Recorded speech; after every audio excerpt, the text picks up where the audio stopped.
como eu estava falando, né, é um projeto que dispensa comentários, né, que Deus abençoe aos idealizadores, que tem nos ajudado bastante. Né? E hoje nós teremos uma temática de extrema importância. Né? Como o nosso irmão Daniel falou, eu sou professor no Instituto Federal e nós passamos um ano sem termos aula, 2020, por conta dessa ausência, né, das tecnologias digitais e o manuseio apropriado, a questão do sinal da internet, e os nossos alunos acabaram ficando sem aula. Perfeito? Mas, por outro lado, né, isso aí, o irmão Daniel, nosso irmão Daniel Leite, que é um psicólogo educacional, isso, ele trabalha na educação especial do município de Hortolândia, região de Campinas, nesse estado de São Paulo. Nosso irmão Daniel falará com extrema propriedade, né? E eu convidei, está aqui do meu lado, irmão Daniel, meu filho de 12 anos, o Samuel, para ouvir uma temática tão importante quanto essa, né? Uso de telas e impactos na saúde, né? Então, irmão Daniel, seja muito bem-vindo. Eu já falei demais, mas com o irmão, a palavra para fazer aquilo que Deus tem te capacitado para fazer com tanta maestria.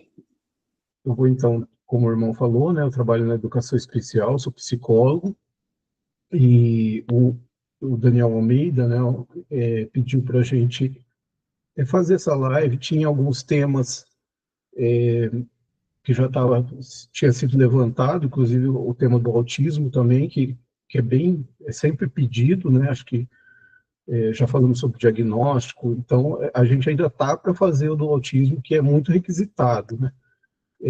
Só que a gente pensa em organizar melhor, colocar mais de um profissional, porque realmente é um assunto muito importante, e a demanda, né, os pedidos sobre a fala do autismo são muitos, né? Então a gente pretende agora, no ano que vem, fazer esse e outros também, né, que forem sugeridos, e às vezes também só pincelando um pouquinho, porque hoje eu vi ali que teve bastante assunto no grupo, né, ali no grupo do WhatsApp. Então, às vezes alguém pede um assunto e a gente não faz, mas porque tem que preparar também, né? Tem muito assunto que a gente gostaria de ouvir, mas às vezes não acha alguém que tem o conhecimento ali preparado para passar aquilo também, né? Então, a gente vai pedindo para todos terem paciência, né? E aí, à medida do possível, a gente vai atendendo também, conforme for sendo pedido e a gente tiver e for possível para nós fazer. Então, o de hoje nós vamos seguir aqui falando sobre os grupos de telas, né?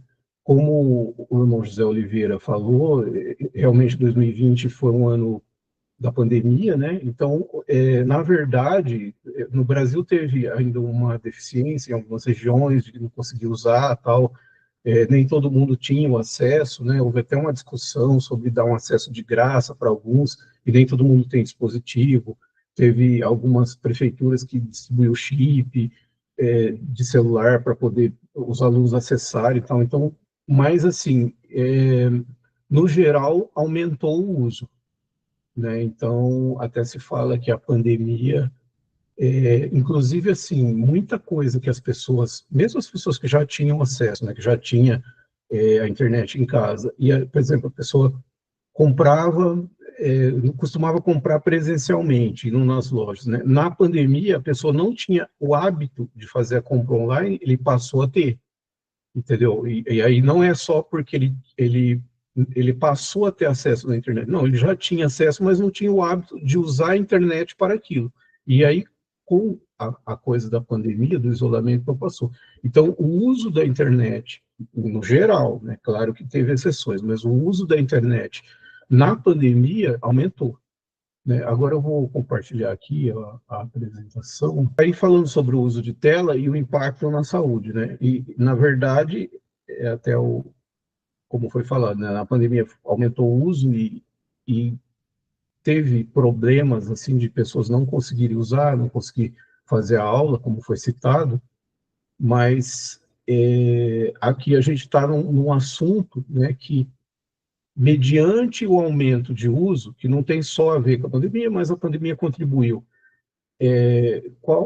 Tá começando a se discutir, né, qual o impacto que isso causa na saúde, porque esse uso em excesso é um evento mais ou menos novo, né, nos últimos anos, que começou a ser usado em grande escala, assim, e então não se sabe direito, ou pelo menos não se sabia há pouco tempo, né, o que isso vai causar no futuro, né, o que um adolescente, uma criança que passa 5, 6, até 8 horas na internet, né, com a tela, com o dispositivo, seja no celular ou outros, né, o computador, o que for, quando tiver, por exemplo, 40 anos, né, se isso impactou alguma coisa, né, ou não, né, então vamos partir dessa linha. Então, as principais fontes aqui que eu usei foram esses dois livros. Esse é anterior, né, que é da Jean Twenge, é uma psicóloga americana, e ela primeiro começou a falar aí dessas mudanças da geração mais nova, das crianças e adolescentes, a partir da proliferação do smartphone. Ela marca um ano como 2012, o ano que mais da metade dos americanos passaram a ter o smartphone, né, que foi lançado, se não me engano, em 2007, o primeiro lá, o iPhone. E esse outro livro aqui, o azul, é desse francês, que é o Michel Desmoulins, e ele é neurologista, né? E ele já fazia pesquisas na área da neurologia bastante, já anos antes, né? E aí ele começou a estudar também o uso de tela, né? E aí o impacto que causa no cognitivo. O foco da Jean, do livro Aidin, é mais social, né? É como que o comportamento das crianças e adolescentes tem mudado.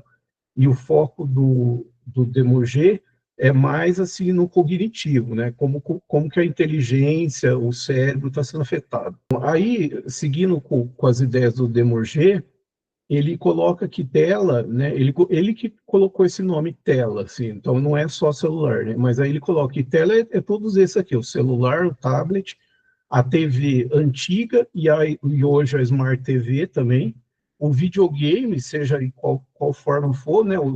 Mesmo ligando na televisão, né? O PlayStation 5, o mais atual, ou muitos jogam no computador, né? Que tem aquele computador que eles chamam de gamer, que é um computador potente para funcionar um jogo, e o Xbox, né, que é o concorrente do PlayStation, ou qualquer outro jogo também, de outros, né, mais antigos, que for, mas ali vai usar uma tela, né, também. Ou o computador já, que era alguma coisa avançada, né, há alguns anos, há poucos anos atrás, o computador era o carro-chefe, já não é tão usado.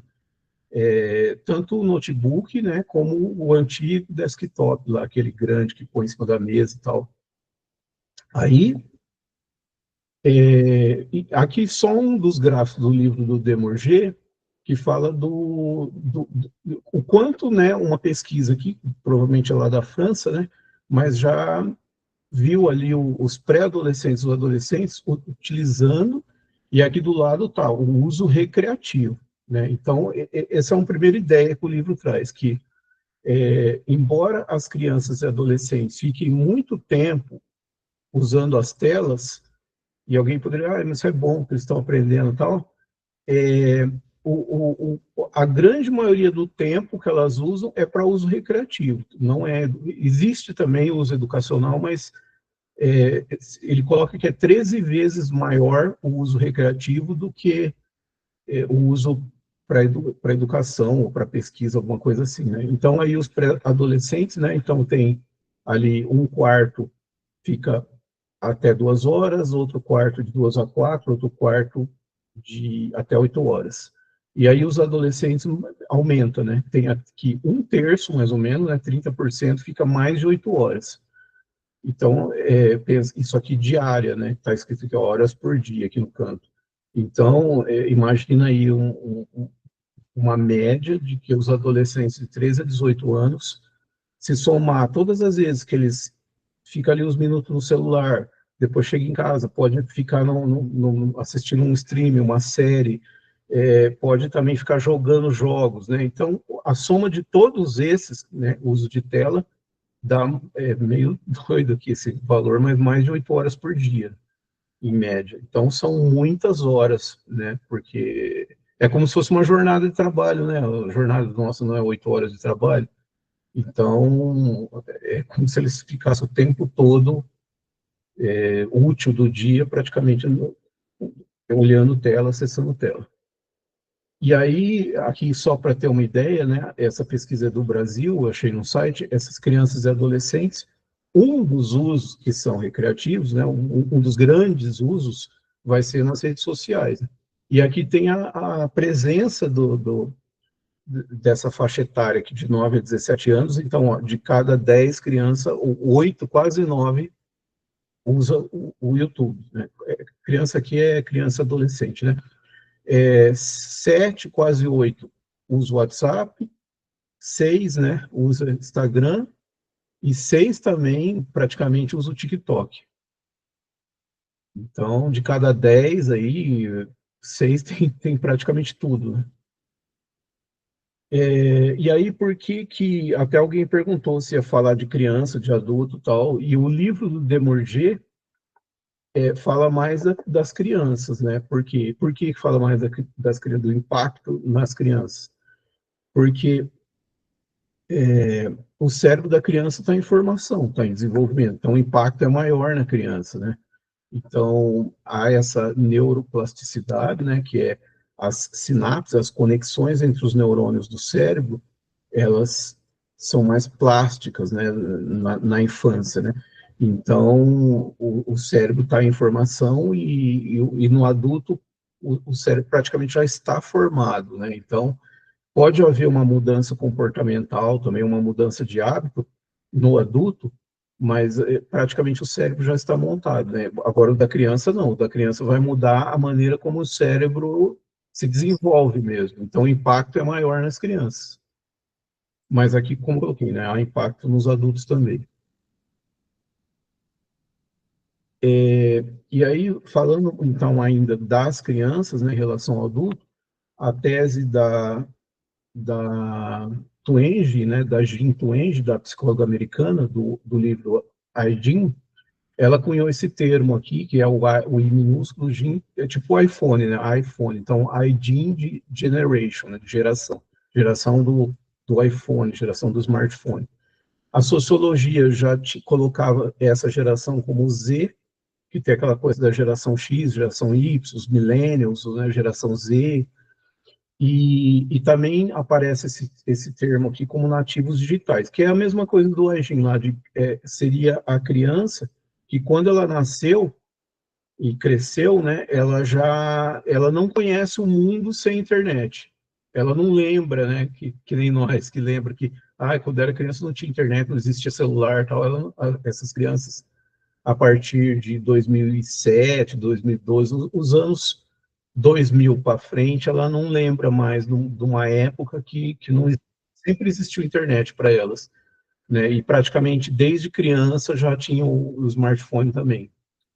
E aí por que eu coloquei o mito, né? Então, embora a Twenge cite essas gerações, ela coloca essas gerações como uma categoria social, né? Então, o que é o social? Quer dizer que o comportamento dessa geração é diferente. Por quê? Porque o contexto que elas estão inseridas é diferente. Então, nasceram num mundo que já tem internet, que já tem smartphone, elas passam a se comportar de uma maneira diferente de gerações anteriores. Mas o Demurger fala do mito no sentido porque quando fala que há uma geração que já é nativos digitais, etc., algumas pessoas começam a acreditar que essas crianças, esses jovens, são diferentes dos outros. Diferentes, assim, fisiologicamente diferentes. Então, eles já têm um cérebro que é capaz de mexer no computador, na internet. E o Demurger fala que isso é um mito. Que é, a fisiologia, né, a mudança de organismo, ela não acontece assim num tempo é, dessas gerações, e não acontece em 20, 30, 40, 50 anos, não acontece. O organismo é o mesmo, né? Então, é um mito acreditar que a criança de hoje já nasce preparada para o celular ou para a internet, né? Agora, claro, como elas já nascem e praticamente já vão tendo esse acesso na mão, elas acabam tendo a habilidade de mexer com aquilo, mas se fosse dado um outro dispositivo diferente, né, talvez um instrumento musical, uma outra coisinha, ela ia ter habilidade naquilo também. Então, engana, né? Parece que a criança já está preparada para aquilo, mas na verdade o que ele fala é o contrário. Ele fala que a quantidade de estímulos que a internet, o dispositivo de tela fornece para o cérebro não está preparado para aquela quantidade e acaba sendo afetado, né? E aí mais para frente a gente vai falar como. Então, como eu falei, né, a Jean Twenge, a americana, coloca que essa geração, existe sim esse estudo de gerações, mas ele é sociológico, ele é de comportamento, não é que acredita que as crianças já têm um cérebro diferente, tal, um organismo diferente, nada disso. E aí o que eu já falei, o cérebro não está preparado. Bom, aí o Demurger coloca no livro dele que há três elementos que são impactados aí na pessoa, né, com esse uso excessivo de tela. Então, o cognitivo é afetado, né, a inteligência, e no social também, o lado social afetado, e a saúde, aí seria mais a saúde fisiológica mesmo, também afetada. Então, vamos aqui já colocando como que é o impacto no cognitivo, né, na inteligência. Lembrando que no livro dele, não sei se a minha imagem ainda está aparecendo ou não, né, aqui num canto da câmera, tem uma bolinha verde aqui que está escrito que porque pela primeira vez filhos têm QI inferior ao dos pais. Esse alerta que ele coloca é mais assim para chamar a atenção, né? Ele fala que ao longo da história, desde que criou o teste de QI, cada, cada geração, até pela melhor alimentação, pelo acesso à educação, né, vai se tornando mais inteligente. Então, o teste acaba tendo que ser um teste mais desenvolvido, né, aprimorado, para que a média sempre seja o 100, lá, o QI 100. E aí, ele coloca que essa primeira geração, que já, desde de bebê, de criança, já com uso excessivo de telas, acabou regredindo, né? Não tem um QI mais alto do que os próprios pais. E aí ele coloca isso como um alerta aí para chamar a atenção dessa causa, né? Bom, então o que ele coloca que impacto? Ele coloca aqui o primeiro, desenvolvimento da linguagem. Então, como a maior parte do uso que é feito das telas, seja para assistir vídeo, o tipo de uso, ele desfavorece o desenvolvimento da linguagem. Alguém poderia falar, mas tem um aplicativo que ajuda, tal. Tem, existe aplicativo para tudo, né? Tem alguns que poderia até, né, pegar ali o que fala e conversar ali tudo, mas não, esses praticamente não são usados. Como eu falei, o maior parte do uso é recreativo. E no recreativo, a criança tem um uso passivo do dispositivo, né? Ele fica ali assistindo e absorvendo só tudo pronto. Então, uma criança que fica ali muito tempo na tela, ela não vai fazer outra coisa, né? Ela não vai brincar com outra criança, ela não vai conversar com o pai e com a mãe, e aí isso atrapalha o desenvolvimento da linguagem. E o pensamento, e aí a gente estende que a inteligência, ela é processada via linguagem, né?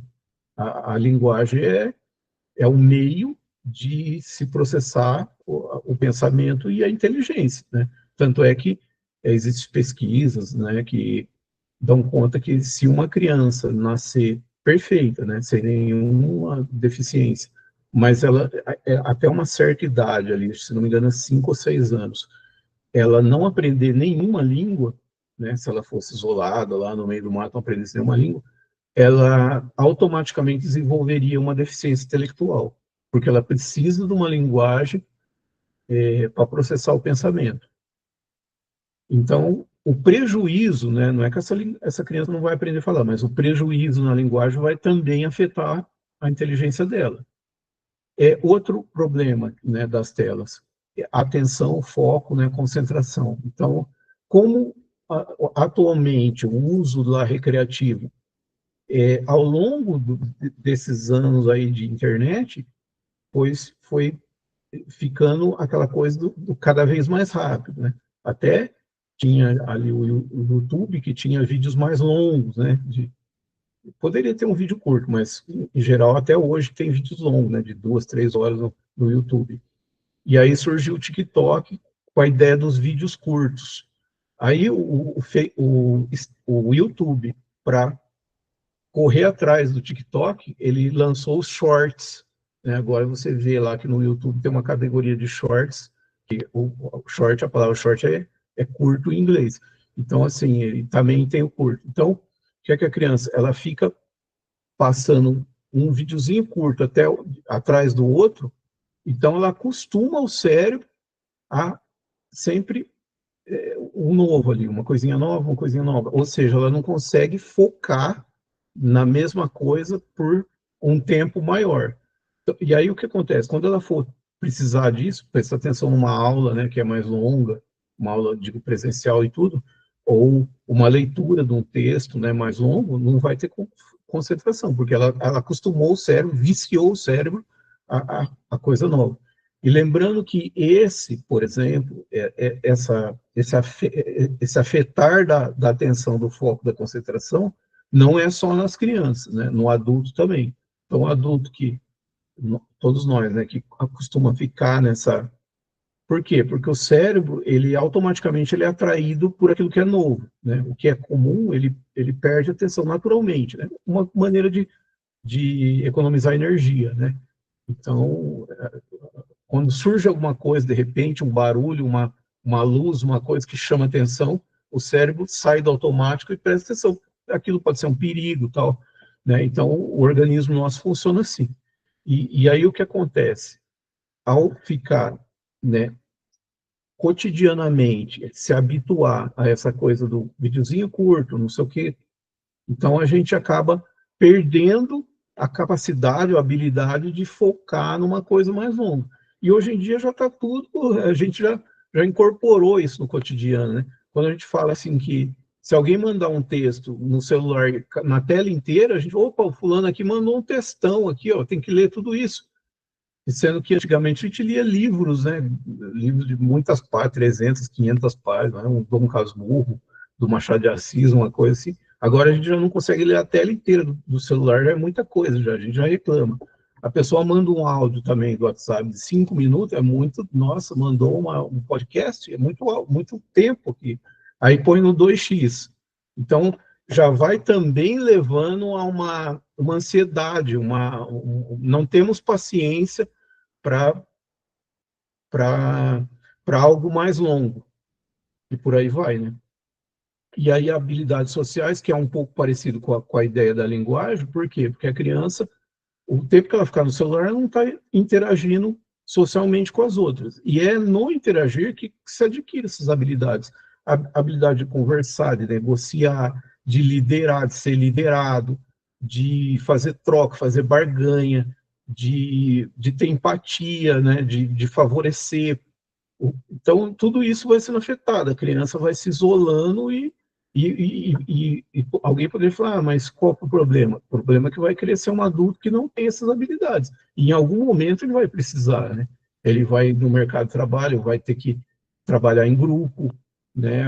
Então, as relações sociais um dia ele vai ter que ter, né? Para ele viver a vida dele. E aí aquela criança não tem essa habilidade, vai ser uma criança que só fica dentro de casa, que não fala, que não conversa, vai ser afetado, né?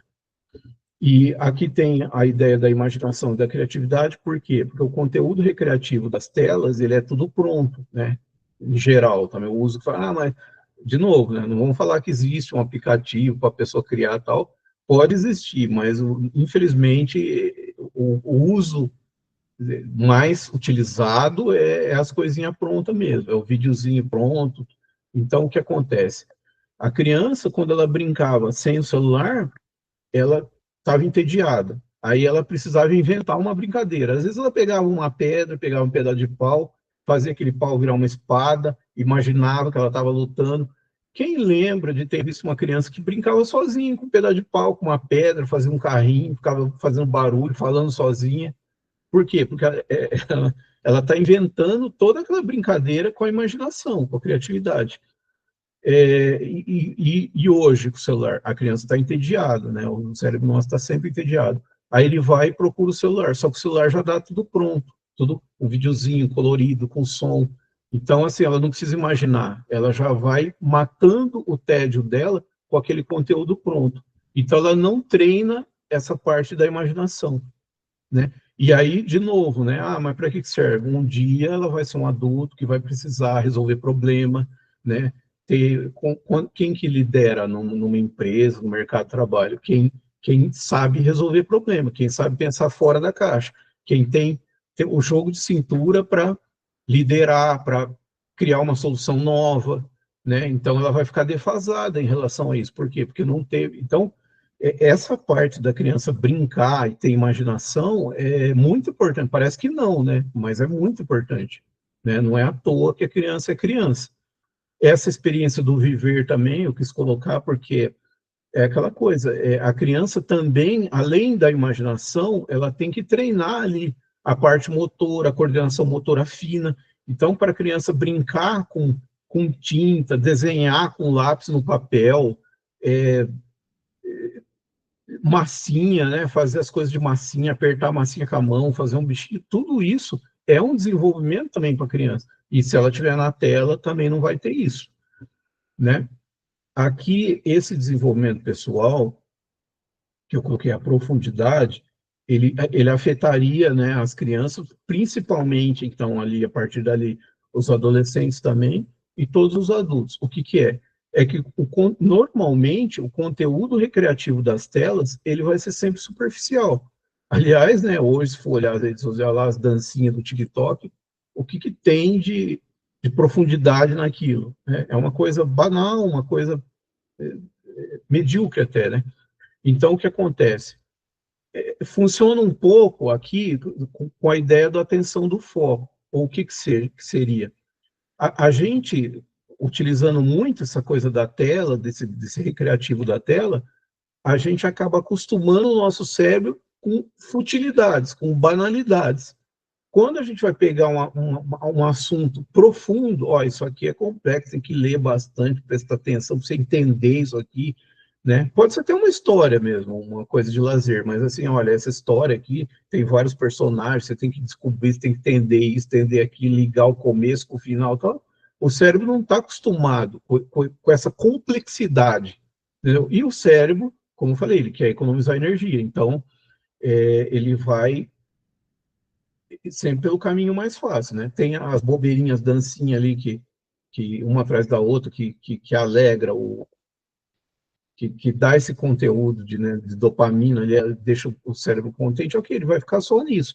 E aí a pessoa não vai ter também, não vai ser uma pessoa, se precisar conversar, se precisar entender um assunto, se precisar refletir sobre um assunto, tomar uma decisão complexa, ela não está treinada para isso, né? Porque ela pegou o cérebro dela e ficou o tempo todo ali nas futilidades, né? Então, funciona um pouco como a parte do foco da atenção. E, por último, eu coloquei aqui, essa alocação de tempo seria o seguinte, há uns tempos atrás, aí teve até aquela história das 24 horas, que alguém ficou falando assim, todo mundo tem 24 horas, aquele empresário famoso, ele produz muito, mas ele tem as mesmas 24 horas, e aí não tem nada a ver, né, porque o empresário tem um monte de empregado, tem recurso e tal, então, para ele tem mais tempo, né, como economizar tempo, do que a pessoa comum que tem que trabalhar em casa, tem que fazer o serviço de casa, tem que arrumar a casa, tem que limpar, tem que cuidar de filho e tal. Mas eu acho que nesse caso, essa ideia de 24 horas, ela está certa no seguinte, o nosso dia tem 24 horas, não tem como aumentar isso. Então, a partir do momento que nós estamos vendo aí, que tem o livro falando, e todo mundo está falando, as pesquisas, etc., que o uso das telas tem aumentado as horas, a gente vai tirar as horas dessas 24. Então, automaticamente, a gente vai deixar de fazer outras coisas. Então, por exemplo, se a criança está ficando, o adolescente está ficando 8 horas na tela, ele Então, se ele tinha um lazer fora de casa, ele não tem mais. Ele está tirando horas dali. Ou se ele estudava, ele também está tirando hora dali. Se ele lia livros físico, né, ele está tirando hora dali. E do sono também. Ele dormia, ele está dormindo menos. Essas horas, o que eu digo, das 24, tem que tirar dessas 24. Ele não vai conseguir horas a mais do que as 24 para poder ficar nas telas. Deixa eu, né, ver se é só um aqui. Aí o social, né, como eu falei, são 3 elementos de impacto: cognitivo, social e a saúde. Então, agora passando para o social. Né? Aí, até parecido com o que foi falado, né, mas ali é as habilidades de interação, né, que é algo cognitivo, habilidades, desenvolver essas habilidades. Agora, a interação humana mesmo, né, no social, então, é um prejuízo, porque nós fomos feitos para viver em grupo. Nós, né, até na palavra fala lá no comecinho, não é bom que o homem fique só, né, far-lhe uma adjuntora que seja companheira dele. E em grupo também, né? Por isso tem a congregação, tem a irmandade, né? Toda a palavra de Deus fala do, do, do viver em grupo, né? E a pessoa isolada na tela, ela está tendo menos interação humana, e isso é um prejuízo social. Bom, aqui a Twenge, né, a americana, no livro dela, ela coloca que sim, um impacto de comportamento é que as crianças ficam mais em casa a partir do smartphone, inclusive porque a rede social ela acaba fazendo aquela rede de amigo, aquela rede social, o próprio nome, né, rede social, virtual. Então, o meu grupo de amigos já não é mais aquele amigos ali um do lado do outro, é amigos de internet. Então, na questão da segurança, se é que existe alguma coisa positiva, sim, né? Porque a criança em casa ela está menos suscetível à violência urbana. Porém, apesar da criança ficar mais em casa, ela conversa menos com a própria família. Tem até uma imagem aqui que eu achei que ilustra isso, né? Então aqui a gente vê na casa, né? Olha que bonita a família tomando café, né? Aquele momento de margarina. E só que assim, eles não estão conversando, né? E aqui é uma imagem montada, tal, né, preparada para tirar foto, mas acho que todos nós chegamos à conclusão que não é algo tão irreal, né? A gente vê isso em shopping, em restaurante. Inclusive os filhos, principalmente os adolescentes, eles costumam, a Twenge coloca no livro dela, que eles costumam dar uma resposta assim, tá bom, ok. Para tudo que a mãe fala, o pai fala, eles concordam para não ter que contrariar e discutir o assunto e perder o tempo do celular. Então eles acabam concordando, eles respondem, mas aquela resposta automática, concorda para poder, tá bom, entendo, tudo bem, tá bom, ok, para poder ficar ali focado no celular. Então aí a família não conversa, apesar de ficarem mais em casa, né, as crianças, os adolescentes ficam mais em casa, mas não conversam, não há diálogo na família. E aí colocou, né? Eles ficam mais em casa. Só que às vezes eles saem. E mesmo quando eles saem, eles não conversam em grupo, né? Então, é, já não sai muito. E quando sai também não conversa. Tem outra imagem aqui, né? Que as crianças, aparentemente elas estão num parque aqui, né? Com um brinquedo e tal. Mas cada um com seu celular. Então, que interação social está havendo aqui, né? Nessa imagem. Aí, como eu falei, é uma imagem de banco de internet e tal, então dá para ver que foi montada para tirar foto e tal, mas se a gente prestar atenção por aí, a gente vê imagem assim, né? A gente vai no shopping ou num parque e vê as crianças ali que, em vez de desfrutar do ambiente do lugar, elas estão nas telas, né? Mesmo não estando dentro de casa. E aí, isso aqui é o que já foi falado lá, né? No mesmo que não desenvolve habilidade social, não tem interação aqui, né? No caso social, não vai ter um despreparo social no futuro. Então, nos momentos que precisar da interação social, não aprendeu, né? Na infância. Então, vai ser aquele adulto com dificuldade de interagir, às vezes vai ser sempre liderado, né? Sempre tem alguém, mesmo que não tenha o cargo exatamente de chefia, mas sempre tem alguém do lado que controla, ele depende, ele não tem autonomia, né? Não tem de decidir e de agir. Vai ser sempre alguém empurrado, receoso, né? E a gente não quer isso, principalmente para os filhos nossos, né? Aí vamos falar do terceiro lá, impacto de grupo, né, de fato, seria na saúde. Então, como já foi falado, né, as horas vão sair de algum lugar. Então, já as pesquisas dão conta que estão dormindo menos horas, né? Então, por dois motivos até. É o tempo mesmo, né? Fica na tela, acaba sobrando menos horas para dormir. E a tela tira o som também. Até eu ia colocar uma imagem aqui, mas acabou não dando tempo, que é a questão da luz azul. Acho que muitos já ouviram falar, né? A luz branca e azul das telas, ela acaba inibindo o hormônio do sono, né? Porque a luz mais amarelada, que é a luz do entardecer, né, natural, o sol abaixa no horizonte, aquela luz mais amarelada, ela dispara um hormônio do sono, já vai preparando a gente para o sono. Até eles falam que quem tem insônia e todo mundo, se possível, trocar a lâmpada de casa, né, tirar aquela lâmpada branquinha, que agora tudo é lâmpada de LED, tirar aquela que é branca e colocar aquela que é de LED, mas ela é meio amarelada. Por quê? Porque essa luz amarelada, ela já dá para o cérebro, né, dispara um hormônio que, olha, logo já está anoitecendo, você vai dormir.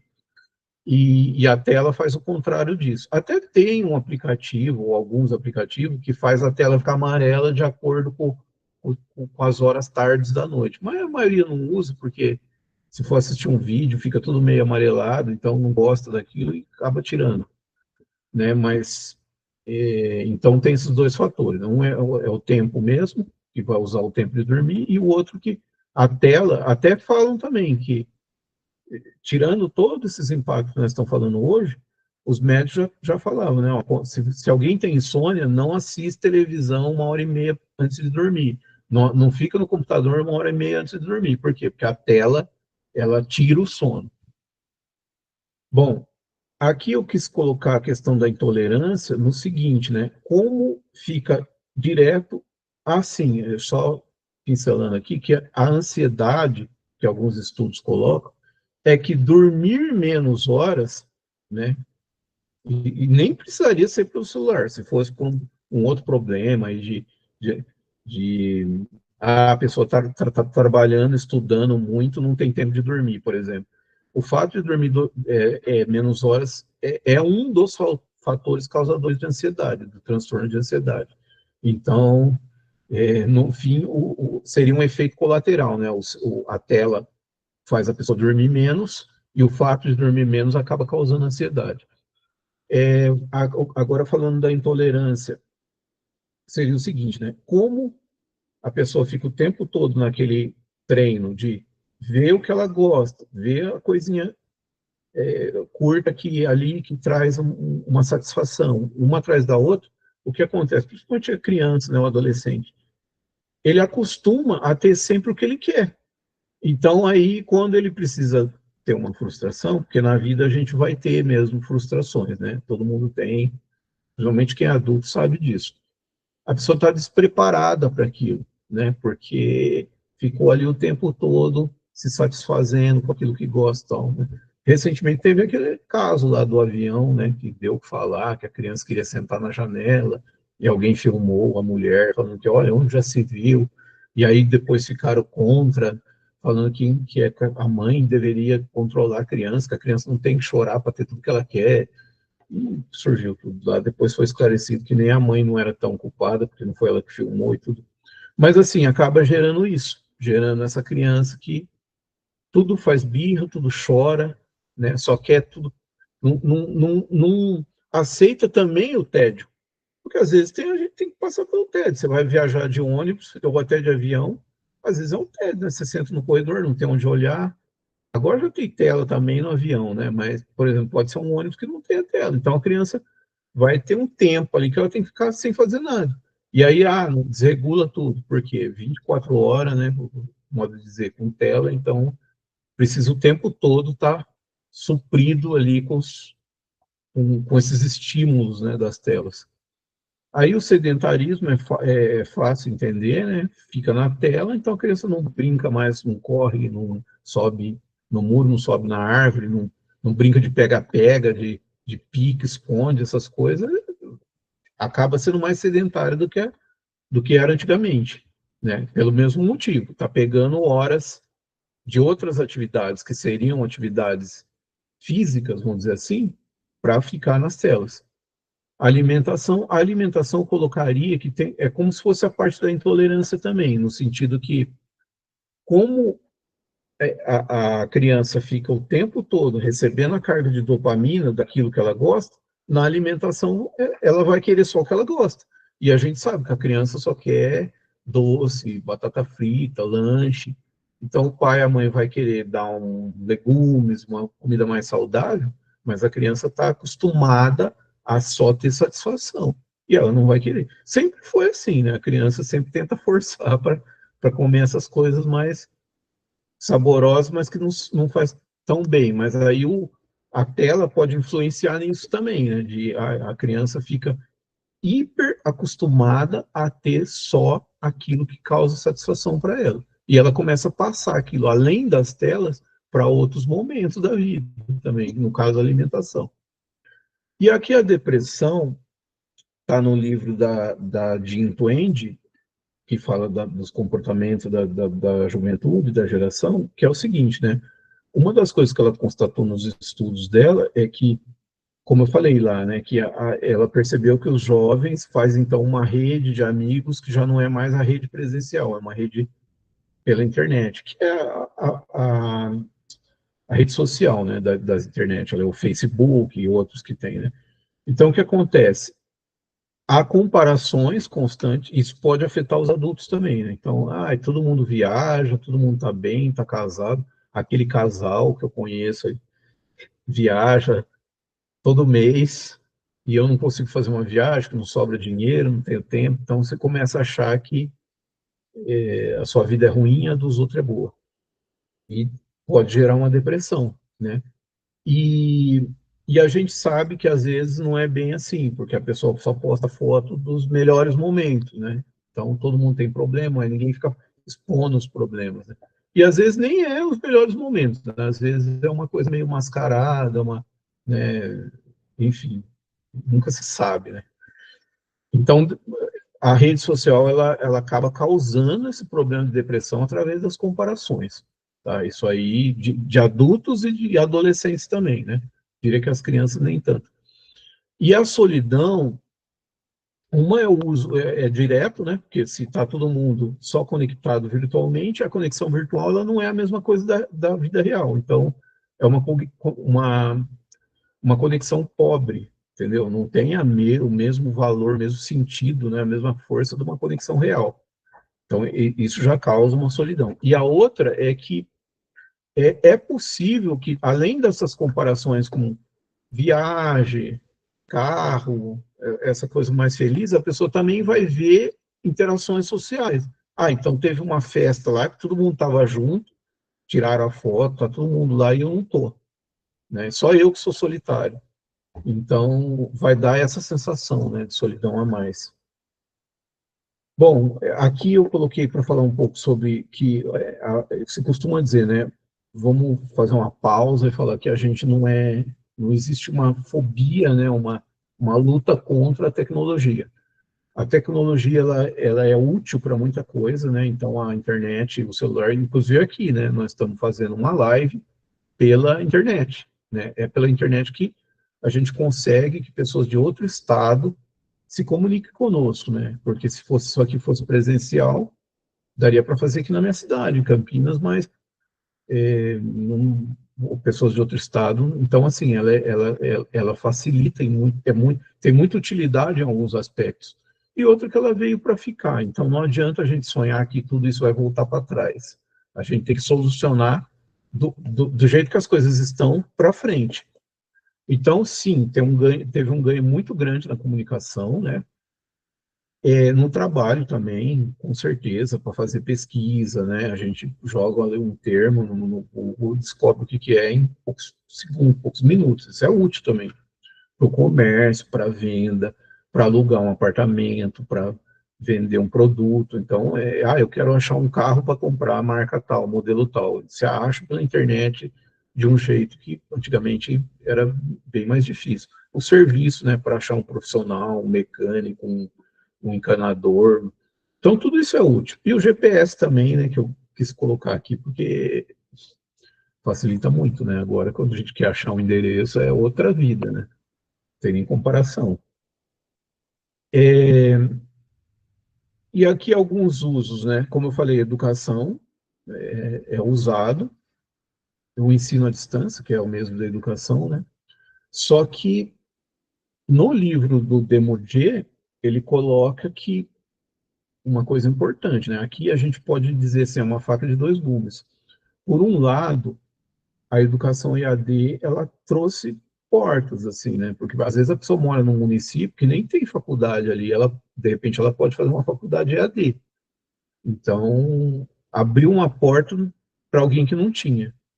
Só que o Demurger, ele coloca que não é a mesma coisa. Então, isso é bom a gente ter em mente, né? Saber que, ou mesmo uma live aqui, né?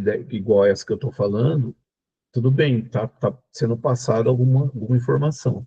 Mas, assim, se a gente se reunisse presencial, a experiência do presencial, ela é mais rica. E aí a gente pode pensar até nos cultos também online, né? Que a gente sabe que o culto online é útil, né, para alguns irmãos enfermos, que não pode congregar, às vezes não tem como se deslocar tal.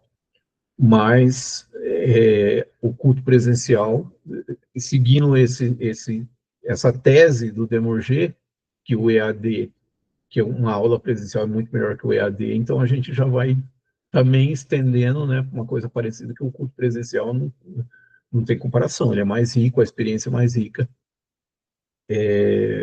do que online.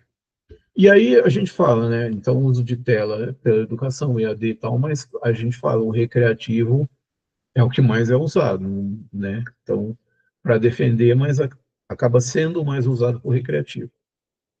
Bom, e aí a gente já vai indo para né, o que o Demorger, principalmente, prega aqui nas teses dele, né, no livro dele.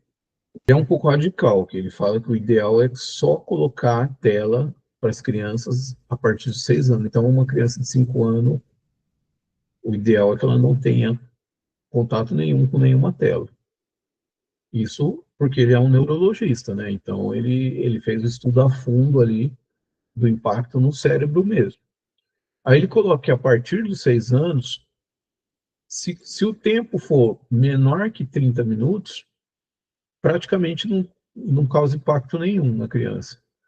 Mas, se passar disso até 1 hora, o impacto que causa é quase imperceptível.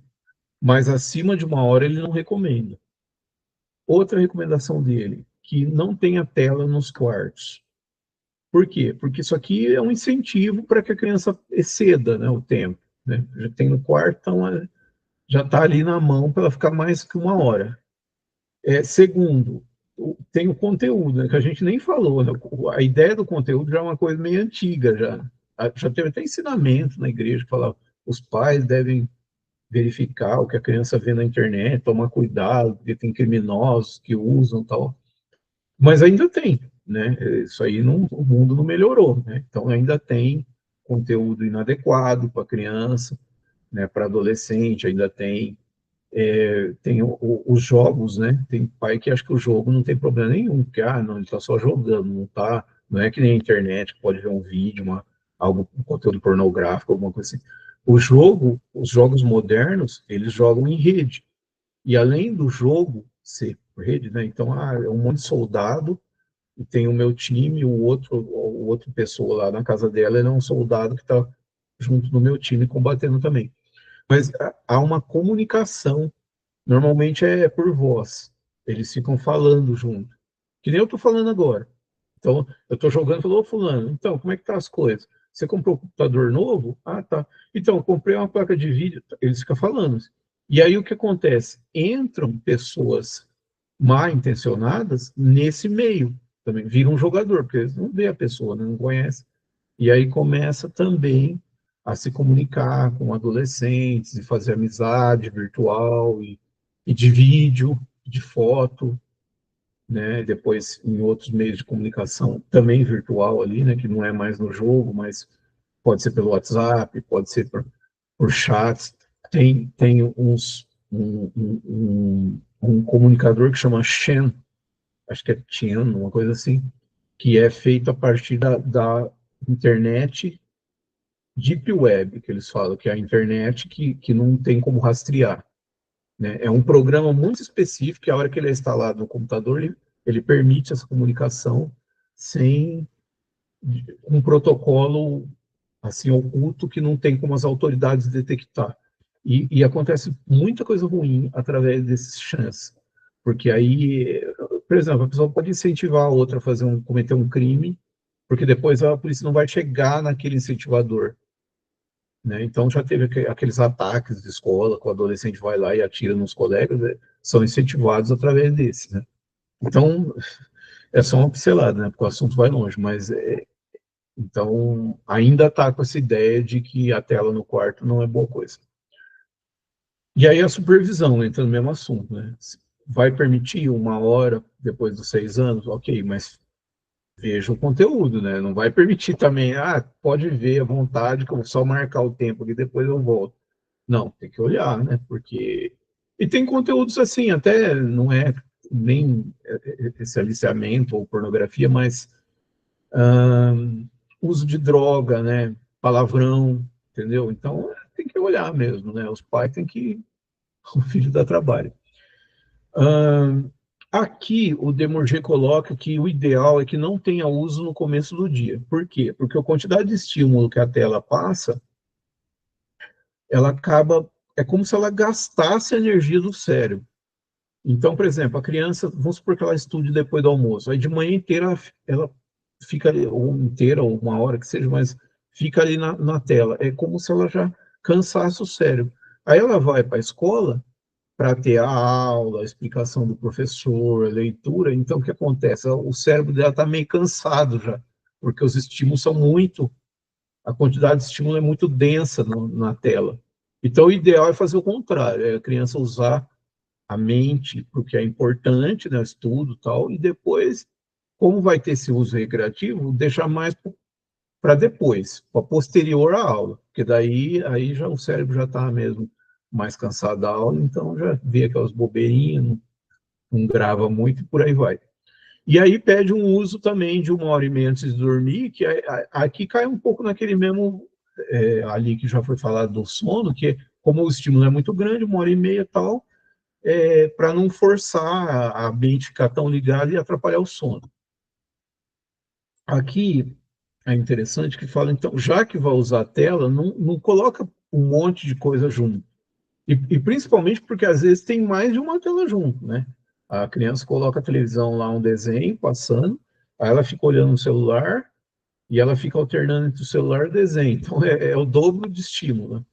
E aqui entra também uma ideia que está até arriscado, que é a da multitarefas, né? Porque o consenso da neurologia hoje é que a multitarefa é um mito, não existe, né? Até os adultos, eu sou multitarefa, sou multitask, eu consigo fazer um monte de coisa ao mesmo tempo. Essa ideia já caiu, assim, em desuso, porque não dá, né? Quando é fazer algo, não dá para fazer. O que dá para fazer é você começa uma coisa, aí você para, aí você muda para outra, aí você volta naquela que você tinha começado. Só que essa mudança, ela acaba tendo uma perda. Isso eu estou falando do trabalho, né? Por quê? Porque quando você voltar na coisa que você estava, você vai ter que o cérebro vai ter que recapitular aonde que estava para depois continuar dali. Então, já foi feito estudo falando que focar numa coisa por vez é mais produtivo do que se ficar pulando de uma coisa para outra. Agora, é claro que tem coisas que são automáticas, né? Como dirigir, por exemplo, depois que a gente aprende a dirigir, já dirige automaticamente. Então dá para fazer outra coisa junto, porque daí o dirigir está no automático. Mas aí, com calma, né? Dá para conversar com alguém que estiver do lado, por exemplo, mas não dá para olhar o celular, né, no trânsito, porque daí vai bater o carro. Então não dá. E aí também, né, a dona de casa põe o feijão para ferver, para a panela de pressão, enquanto vai fazer aquela comida, dá para fazer outra coisa, né? Dá para cortar a salada, por exemplo, porque aí já está um tempo, né, de preparo.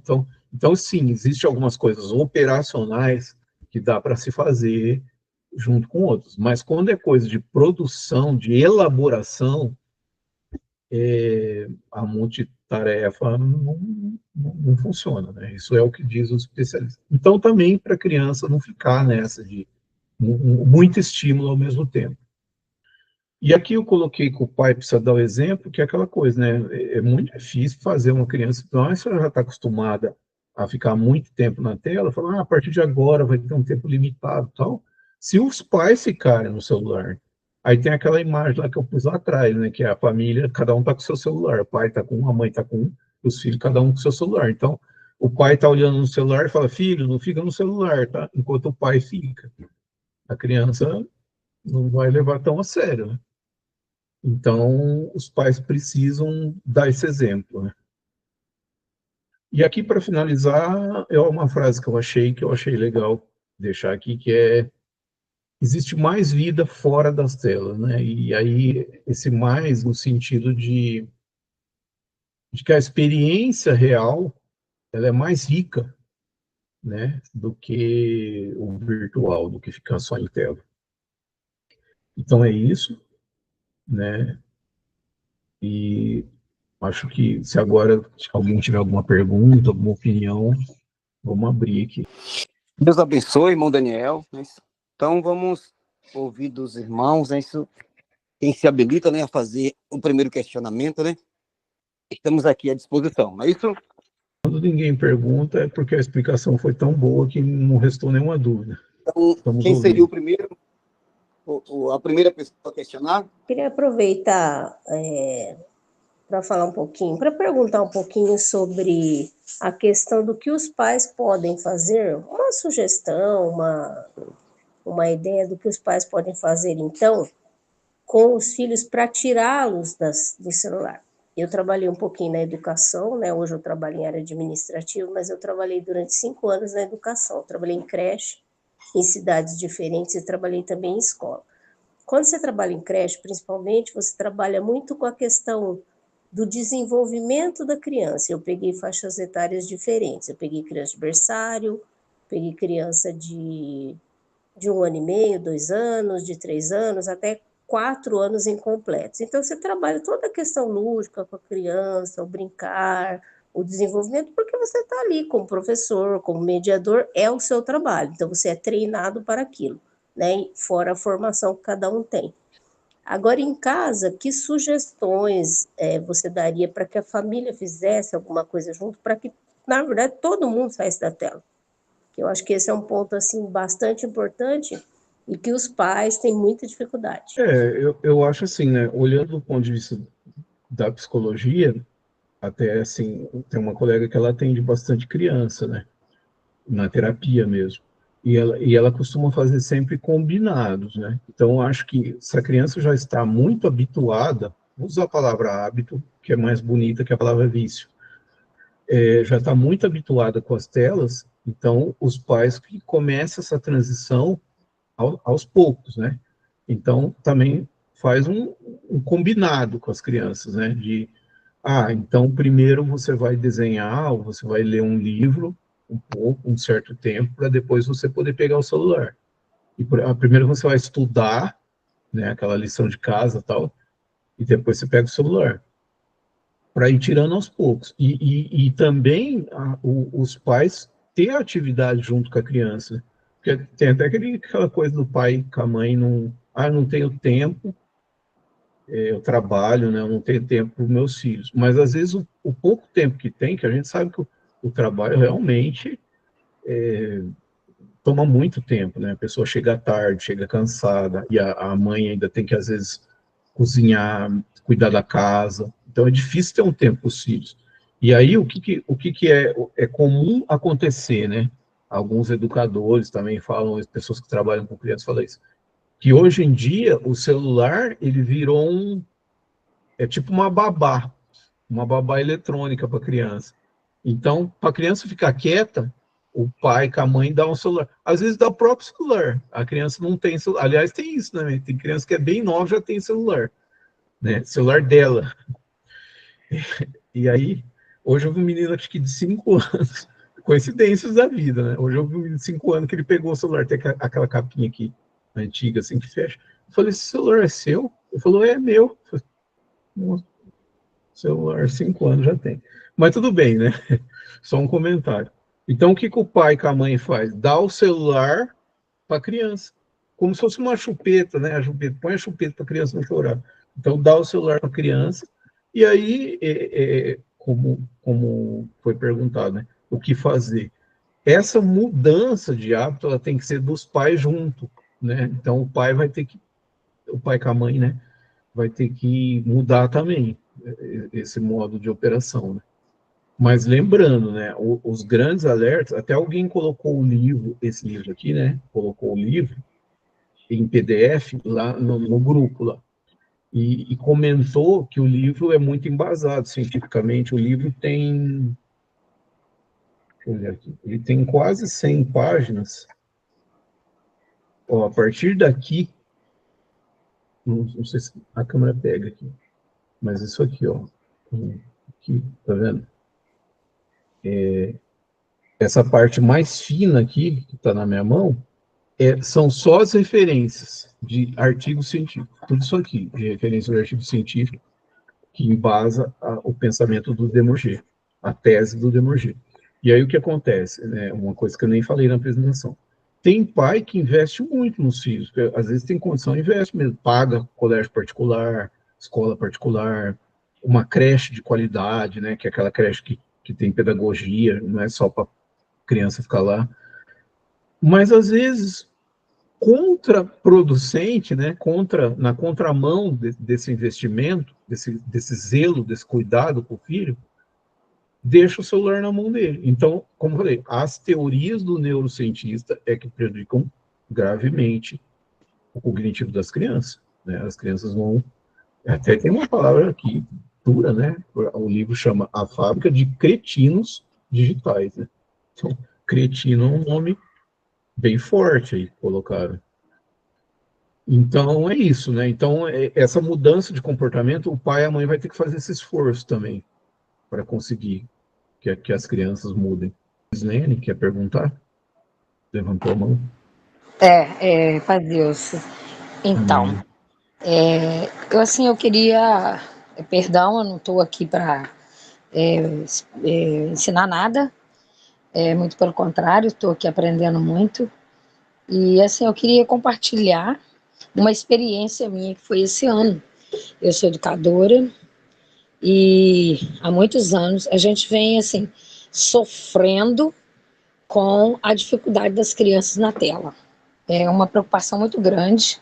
Eu tenho sobrinhos, pequenos, médios e grandes, viciado. Eu tenho um sobrinho de 4 anos, viciado na tela, a ponto de a mãe não dar a tela, aí ele chora e fala, eu quero ir para casa da vovó, quero ir no celular da vovó, porque chega lá minha mãe dá, entendeu?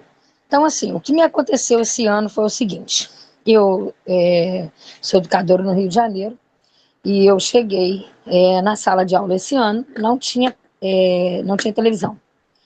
Aí tem o auditório, né, tela e tal, só que é um processo difícil, que você tem que pedir para poder montar, e você tem que levar o pendrive, e se não tiver uma boa internet, você tem que levar o pendrive, porque, né, passar e tal é em seguida. Então, assim, eu decidi fazer diferente, eu comprei uma caixa de som, maior um pouco, e eu, assim, coloco o som por via Bluetooth na caixa. Então, assim, eu coloco histórias para criança. E coloquei várias. Eu falei assim, esse ano eu não vou... Eu ia levar uma televisão da minha casa, falei, vou colocar lá. E na escola não tinha para oferecer, eu vou fazer isso. Mas aí eu falei, eu não vou levar, porque não ia ser viável. Então eu coloquei a caixa de som, é mais fácil, né? E assim, eu coloquei muitas histórias do que eu fazia. Eu colocava colchonetes para as crianças, e vamos deitar e vamos ouvir. E aí, após aquelas histórias, eu pedi para recontar. E assim, sinceridade, eu vi que diferença fez do ano passado para esse ano como que a criança, prestando, ouvindo, ela reproduz muito mais do que só vendo, entendeu? Porque força a criança. Assim, às vezes eu colocava 2 vezes aquela história, não sendo muito grande, claro, né? Tem um limite de 15 a 20 minutos no máximo, ali, dali para lá eles não têm mais atenção. Então, assim, eu fazia isso sempre, eu fiz isso com muitas histórias. E agora, no final do ano, a gente faz avaliação de relatório, e assim, aí eu peguei um papel e comecei a anotar de cada criança aquela que conseguiu memorizar tudo aquilo que a gente foi falando. Inclusive com músicas, muita música, muita música. Eu dei muita música mesmo para eles. E até assim, a gente não pode colocar, né, os nossos hinos, mas aí um dia eu coloquei o hino do Cordeirinho. Irmão, diante de Deus, aquilo até serviu de conforto para minha alma no momento que eu estava numa grande aflição que eu passei. Uma criança começou a solfejar o hino, o Cordeirinho. Então, assim, eu vi que está nas nossas mãos fazer a mudança com os nossos filhos. E eu tenho irmãs que têm filho, eu ainda já relatei sobre isso. E agora, no final do ano, a gente vai se encontrar e eu vou colocar esse relato para elas. Porque todas estão reclamando, a gente não consegue, tal, não sei o que eu faço, não sei o que eu faço. Ninguém quer se ater o trabalho de sentar e pegar um livro e contar a história para aquela criança. Mas então, pelo menos, bota lá no som e fica perto. Por quê? É o que o irmão disse. Soca até o próprio celular na mão da criança para ter paz, sossego, ter momento de lá cuidar dos seus afazeres, né? Então, assim, foi uma experiência assim, divina para mim esse ano. Eu pretendo repetir o ano que vem, porque foi de grande valia para o meu trabalho. De grande valia. Tá? Eu só queria relatar, eu venho assim, pesquisando muito sobre essa área, eu venho tentando ver o que a gente consegue fazer, trabalho com autista também. Então, assim, é muito... Até o meu aluno autista, ele reproduziu muita coisa. Música, então, irmão, não tinha... Eu fiquei, assim, passada com a inteligência dessa criança, só de estar ouvindo o som ali. Entendeu? Eu agradeço aí pela oportunidade. Deus abençoe. Amém. Não, mas é muito bom compartilhar essa experiência. E aquilo que a gente fala, né, até na psicologia e na educação também, são estratégias, né? Então, é, esses estudos novos estão falando das telas, né? E aí, uma experiência só com o som talvez não seja a mais perfeita, né? Talvez uma leitura direta, né, pegar um livro e ler, se a criança fizesse, seria o perfeito. Mas no meio do caminho, um estímulo somente sonoro, seja musical ou ouvindo uma história, já é melhor do que esse estímulo da tela, do visual, tudo pronto, né? Porque aí inibe mesmo a imaginação, né? Porque você já está vendo, não precisa imaginar. Agora, quando é o som, você está ouvindo o som, então você imagina o visual, você não está tendo o visual. Mas quando você já tem o visual, você não imagina nada. Então, é aquilo que já foi falado mesmo. Então, é uma estratégia válida, né? Colocar o som é o meio do caminho, já que não dá para fazer e levar a criança para a leitura, né? Que a leitura, assim, muitos Sim, senhor. neurologistas falam que até para os adultos, né? A leitura até hoje não tem uma atividade que trabalhe até na prevenção do Alzheimer, né? Da pessoa de idade e tal, que trabalhe o cérebro, um exercício para o cérebro tão perfeito quanto a leitura, né? Nem jogar xadrez não ganha.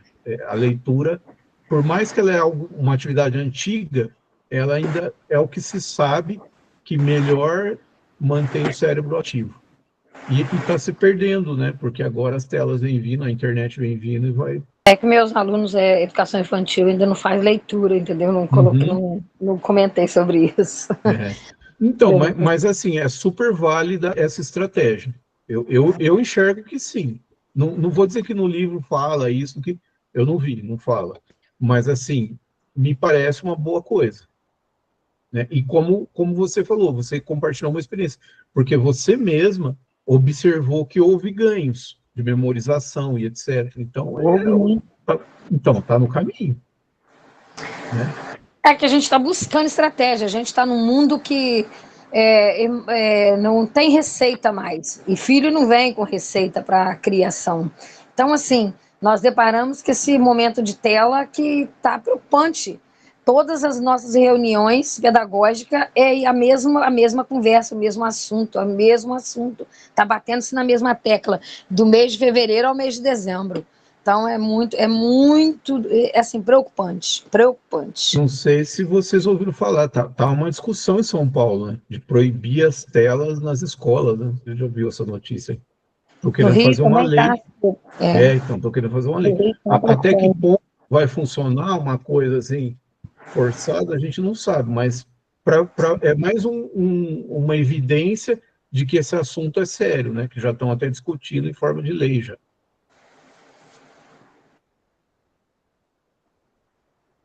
Mais alguém?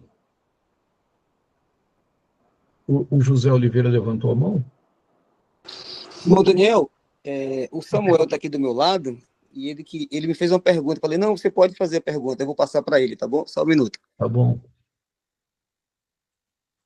Rapaz, O Aijinha e nativo digital, né? Pode Rapaz, falar, Samuel. meus irmãos e todos que estão presentes.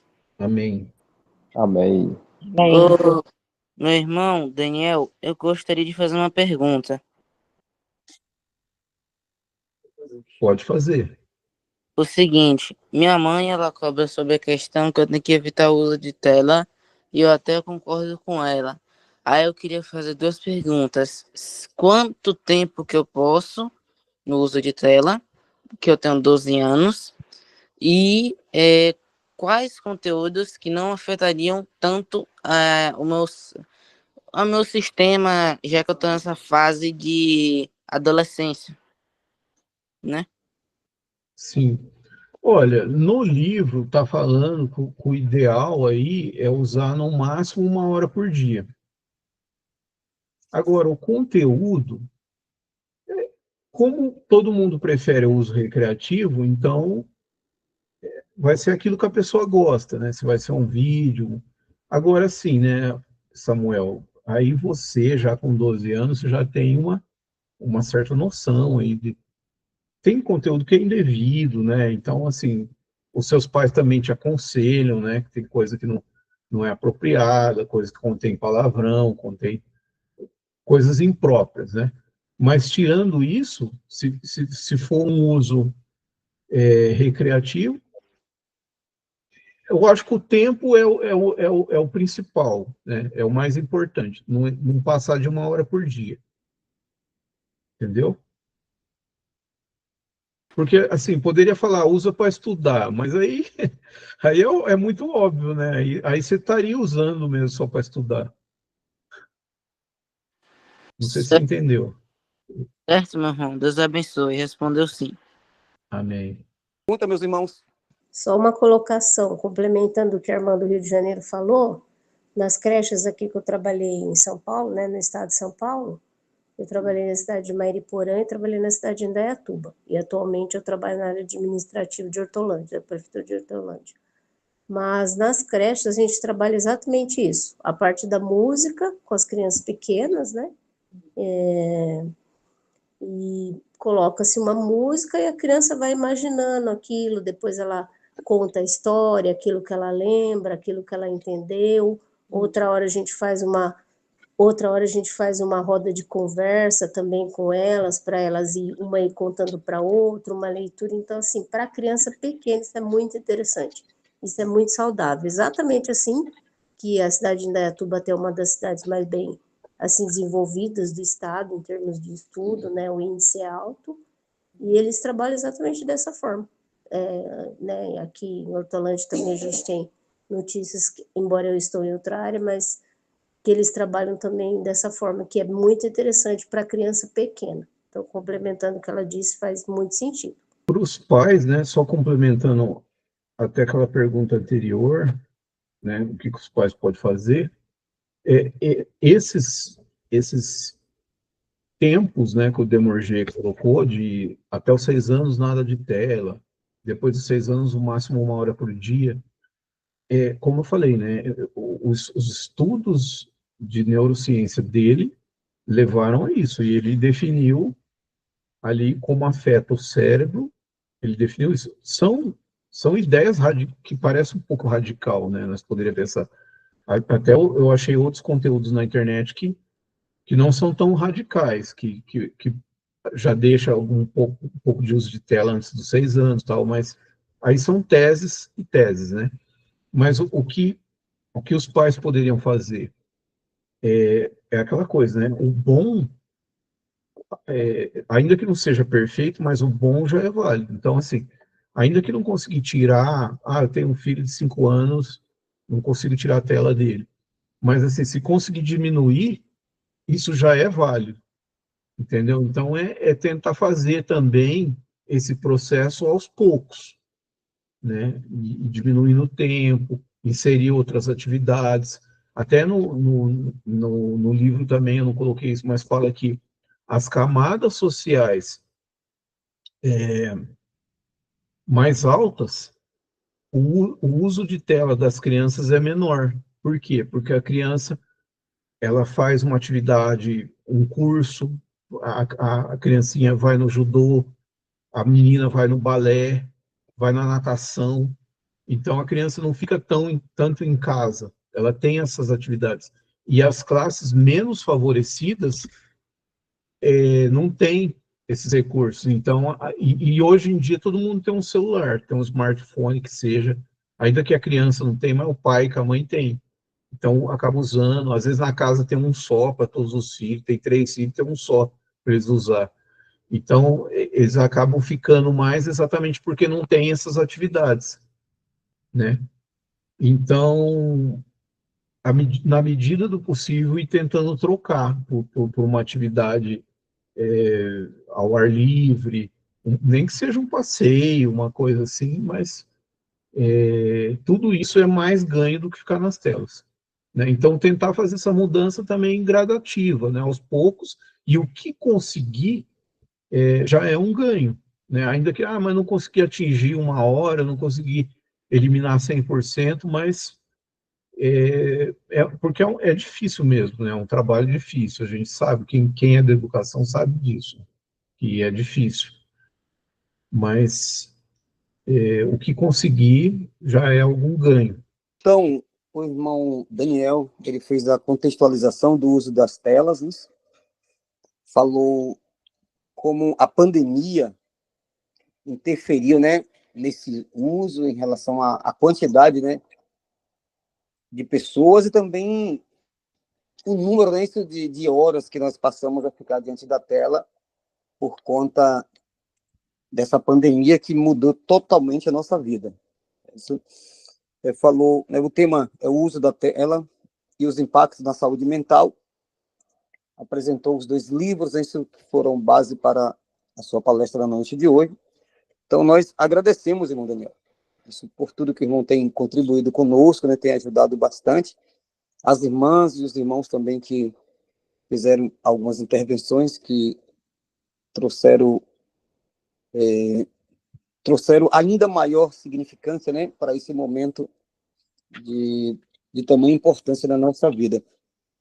Agora, irmão Daniel, meu filho, né, ele estava aqui, ele já saiu, ele assistiu, fez o questionamento, e eu queria saber, assim, qual a nossa... Eu sei que o irmão já falou isso de forma direta e indireta, né, mas, assim, de maneira bem específica.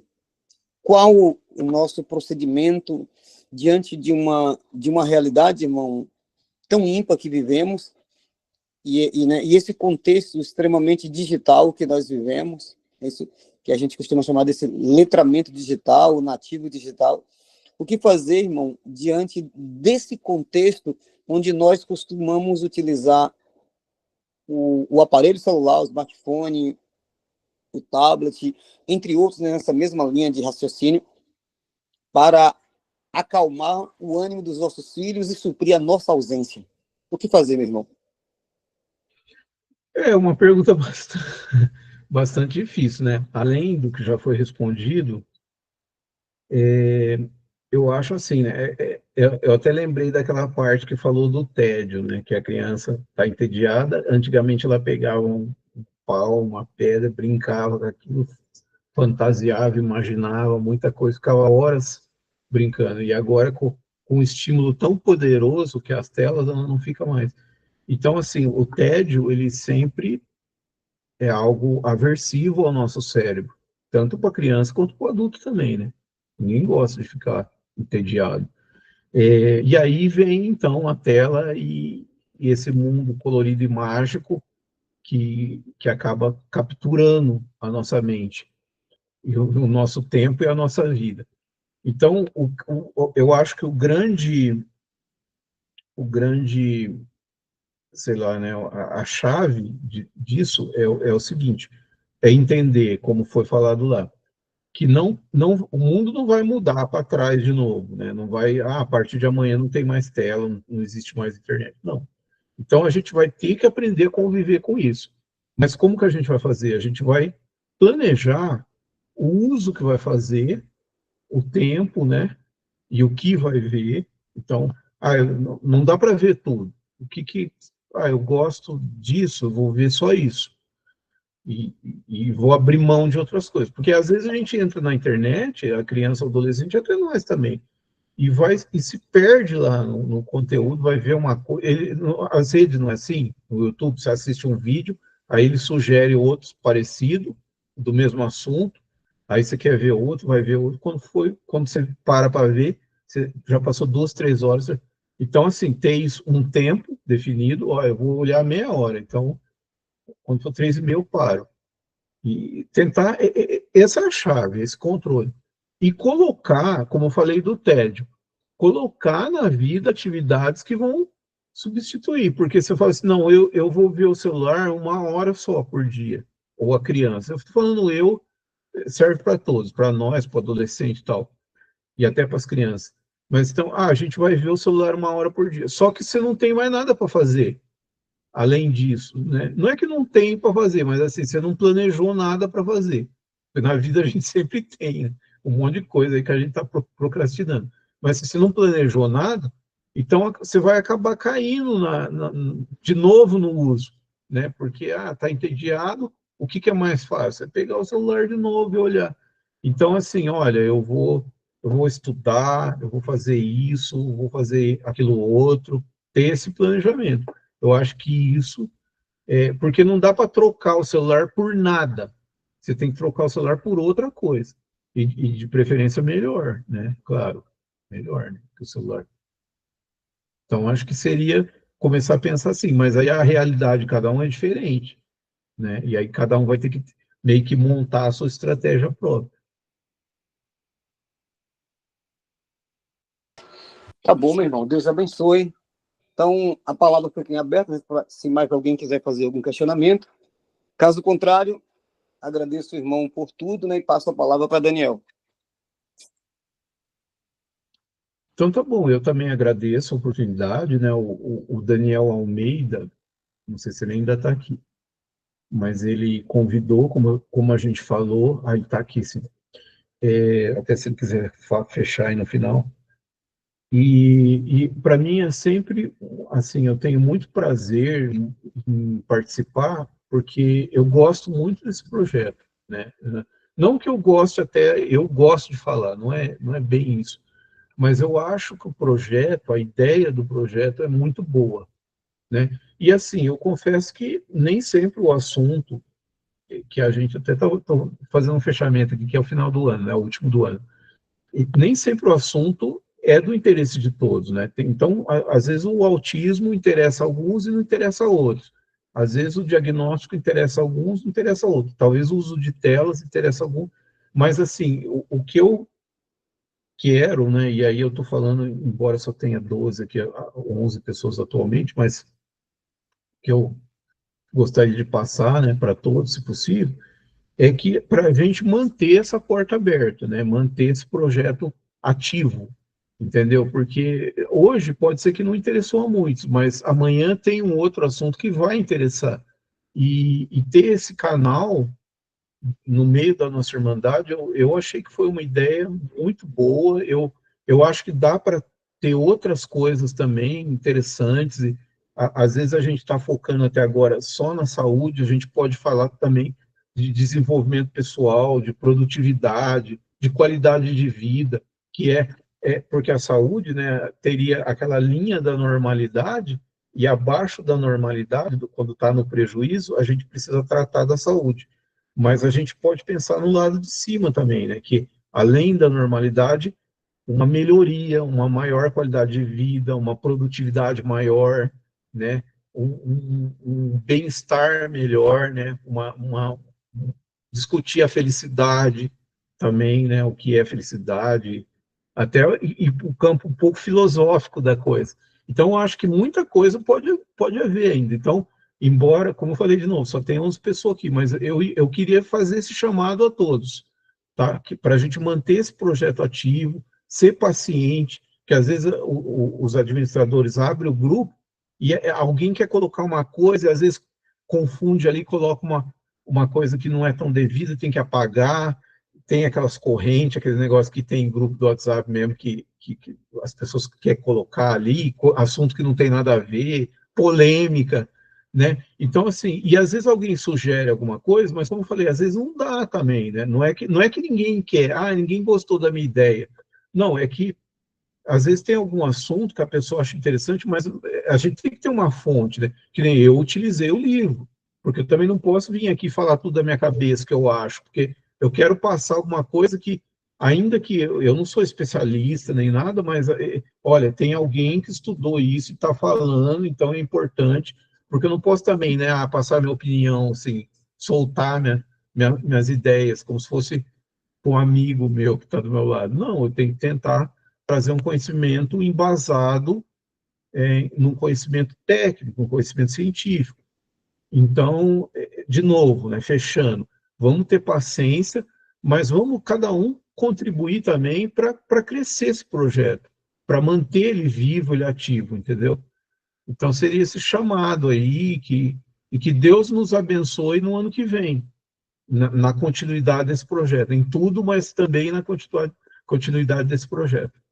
Tá bom, irmão Daniel Almeida, se quiser falar aí também, por favor.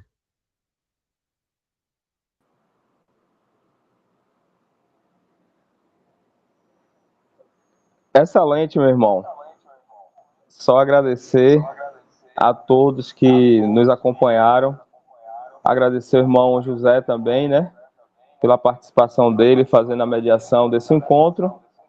E de forma especial, na noite desse dia, agradecer ao irmão por essa grande colaboração, contribuição, que o irmão tem essa boa vontade e o bom desejo de contribuir com cada um de nós. Só Deus para recompensar o irmão. E todos aqui pelo projeto já contribuíram, deixaram sua parcela de contribuição. E, por certo, todos aqueles que irão contribuir também. Agradecer a todos que participaram, se esforçaram para ficar até o final desse encontro nosso aqui também. As perguntas, as participações. E agradeço pelas palavras de encorajamento, né? Para que assim possa nos motivar a nos mantermos aí conduzindo, contribuindo nesse projeto. Muito não tem surgido efeito, não tem trazido uma certa contribuição como nós gostaríamos, mas com essas belas palavras aí, renovou os ânimos, pode ter certeza. Irmão José, irmão Daniel Leite, gratidão de coração, Deus abençoe a todos vocês que aqui estão presentes também. Amém, Deus abençoe a todos. Amém, Deus abençoe grandemente a iniciativa dos irmãos. Deus abençoe, né, irmão Daniel. Daniel ao quadrado, nesse no bom sentido. O Daniel Leite, Daniel Almeida, né? E aos demais irmãos presentes também. Irmão Daniel Leite, a ideia que o irmão trouxe é algo para se pensar com todo carinho. Que a gente pode expandir. Toda a ideia é bem-vinda, principalmente quando ela traz essa possibilidade de crescimento, tá bom? Que Deus nos abençoe a todos.